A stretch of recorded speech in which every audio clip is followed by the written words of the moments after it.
Good morning student. हम कर रहे थे हमारा फर्स्ट चैप्टर रैशनल नंबर। हम क्वेश्चन 6 तक के अटैम्प्ट कर चुके थे। इस वीडियो में हम क्वेश्चन नंबर 7 से स्टार्ट करेंगे। क्वेश्चन नंबर 7 देखो क्या दिया हुआ है।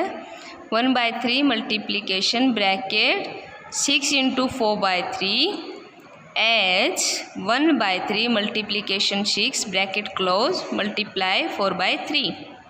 यानी इन्होंने हमसे क्या कहा है कि अगर मैं लेफ्ट हैंड साइड को सोल्व करूं वो इक्वल आए 1/3 इंटू में 6 एज, मतलब इनको अगर सोल्व करो तो ये दोनों कंडीशन आपके यानी दोनों साइड्स इक्वल आनी चाहिए। तो इन्होंने हमसे पूछा है कि ये कौन सी प्रॉपर्टी है। अब हमें पता है कि ये तीनों इक्वल आएंगे क्योंकि जो नंबर यहाँ पे हैं वही सेम यहाँ पे है, तो मल्टीप्लिकेशन तो इक्वल ही रहेगी। तो इन्होंने पूछा कि कौन सी प्रॉपर्टी है ये। देखो हम कैसे सोल्व करेंगे। मैं 1/3 को a एज्यूम कर लेती हूँ। मैं कहती हूँ कि 1/3 जो है वो मैंने उसको a एज्यूम कर लिया, ठीक है। b मैं एज्यूम करती हूँ 6 को और c मैं एज्यूम करती हूँ 4/3 को। क्लियर है। तो मैं कैसे लिख सकती हूँ इस कंडीशन को। मैं इसकी जगह पे यूज़ कर सकती हूँ a multiply bracket start b multiply c bracket close equal to bracket के अंदर a multiply b bracket close multiply C. इसका मतलब क्या है कि पहले फर्स्ट नंबर को एज इट इज़ रखो और सेकंड एंड थर्ड को ब्रैकेट में पुट कर दो, फिर फर्स्ट और सेकंड को ब्रैकेट में पुट करो और थर्ड को एज इट इज़ लीव कर दो, ठीक है, लास्ट में लिख दो। तो ये कौन सी प्रॉपर्टी हुई, ये इन्होंने हमसे पूछा। तो जिस प्रॉपर्टी में फर्स्ट नंबर पहले बाहर हो और सेकंड थर्ड को ब्रैकेट में लिखा हो और फिर फर्स्ट और सेकंड को ब्रैकेट में लिखा हो और थर्ड को बाहर रखा हो, तो वो कौन सी प्रॉपर्टी होती है। ये प्रॉपर्टी होती है, हमने जब बेसिक किया था तब भी पढ़ा था, एसोसिएटिविटी प्रॉपर्टी। ये एसोसिएटिविटी प्रॉपर्टी होती है a multiply bracket b multiply c is equal to bracket a multiply b bracket close multiply c। ये एसोसिएटिविटी प्रॉपर्टी होती है, ठीक है। तो ये था आपका 7th क्वेश्चन। अब हम करते हैं 8th क्वेश्चन।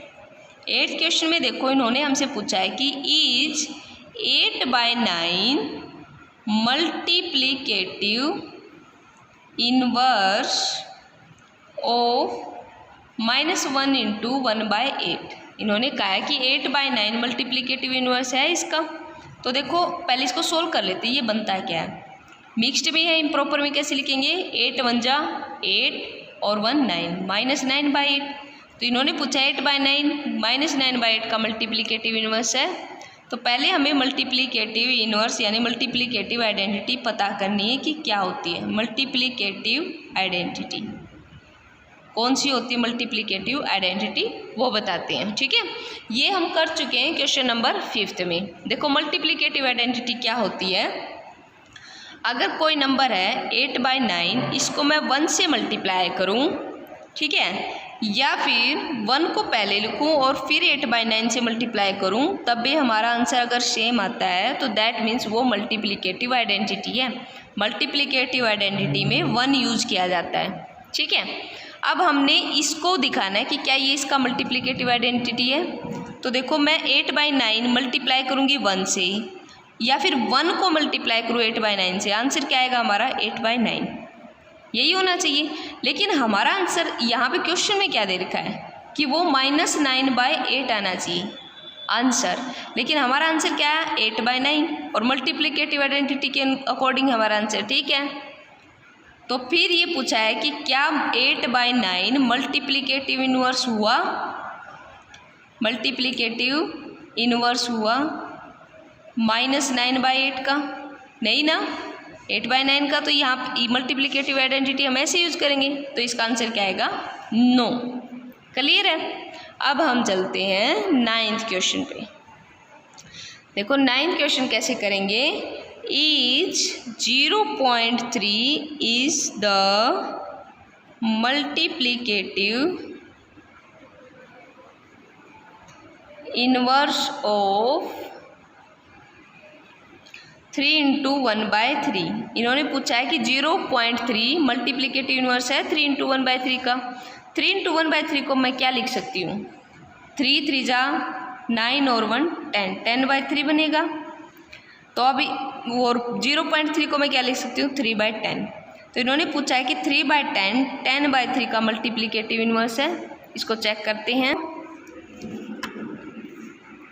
देखो हमने क्या किया था, जो 8 क्वेश्चन है उसमें हम ये भी कर सकते हैं कि 8/9 और -9/8 को अगर हमने मल्टीप्लिकेटिव इन्वर्स देखना है तो हम क्या करेंगे, इन दोनों को मल्टीप्लाई करके देखते हैं। अगर इनका मल्टीप्लिकेटिव इन्वर्स -1 नहीं आना चाहिए, 1 आना चाहिए। अगर 1 आ जाता है तो आपका मल्टीप्लिकेटिव इन्वर्स है। तो देखो इनको सोल्व किया, इनका -1 आ रहा है, इसका मतलब यहाँ पे मल्टीप्लिकेटिव इन्वर्स नहीं है। एक सेकंड तरीका ये भी है, ये भी आप अपनी नोटबुक में कर लेना। अब 9th को ट्राई करना है। 9th को मैंने बताया था कि 3/10 क्या 10/3 का मल्टीप्लिकेटिव इन्वर्स है। तो इनको सोल्व करके देखते हैं। 3/10 × 10/3, तो हमने इन दोनों को सोल्व किया तो आंसर क्या है 1। तो इसका मतलब हम क्या कहेंगे कि yes 0.3 is multiplicative inverse of 3 × 1/3। ठीक है, अब नेक्स्ट क्वेश्चन करते हैं। नेक्स्ट क्वेश्चन क्या है, नेक्स्ट क्वेश्चन है 10th, उसका ए पार्ट में कहा है कि द रैशनल नंबर, वो रैशनल नंबर बताओ that does not have a reciprocal, जिसके पास कोई भी रेसिप्रोकल नहीं है। ठीक है, तो हम ऐसा नंबर कौन सा होता है हमारा 0। 0 का कोई भी रेसिप्रोकल यानी इन्वर्स नहीं होता। ठीक है, 1 का हम -1 लिखते हैं, 2 का हम -2 लिखते हैं, लेकिन 0 का कोई भी रेसिप्रोकल नहीं होता, इसलिए आंसर इज 0। सेकेंड क्वेश्चन देखो, सेकेंड क्वेश्चन में कहा है कि the rational number that are equal to their reciprocal. Reciprocal, एक ऐसा रैशनल नंबर बताओ जो अपने रेसिप्रोकल के इक्वल हो। The rational number that are equal to their reciprocal, कौन सा नंबर होता है फिर वो 1 एंड 1 जो होता है उसका रेसिप्रोकल क्या हुआ -1। तो ये दोनों क्या हुए, ये इसका रैशनल नंबर ये आ गया और इसका रैशनल नंबर वापस क्या आता है ये।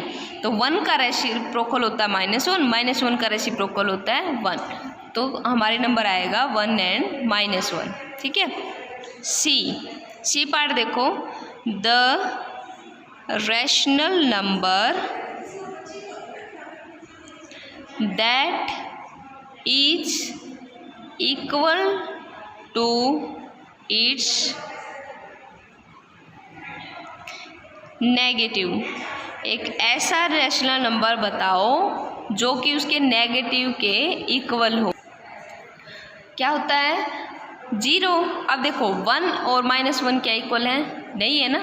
यहाँ पे रेसिप्रोकल पूछा था, 1 का रेसिप्रोकल -1 होता है और -1 का 1 होता है, लेकिन इन्होंने पूछा कि रैशनल नंबर ले लो आप कोई भी और वो क्या अपने नेगेटिव के इक्वल होगा। 1 का मैंने नेगेटिव कर दिया -1, क्या ये दोनों इक्वल हुए, नहीं ना। तो कोई भी ऐसा रैशनल नंबर नहीं है 0 को छोड़ के जो अपने नेगेटिव इंटीजर के इक्वल आए। तो क्या आंसर आएगा यहाँ पे 0। ठीक है, यही अपने नेगेटिव के इक्वल होता है क्योंकि -0 भी 0 ही होती है। ठीक है, तो ये था आपका 10th क्वेश्चन। 11th क्वेश्चन देखो, 11th क्वेश्चन में कहा है कि 11th क्वेश्चन का फर्स्ट पार्ट करेंगे हम। 0 हैज़ डैश रेसिप्रोकल, 0 के पास कितने रेसिप्रोकल होते हैं।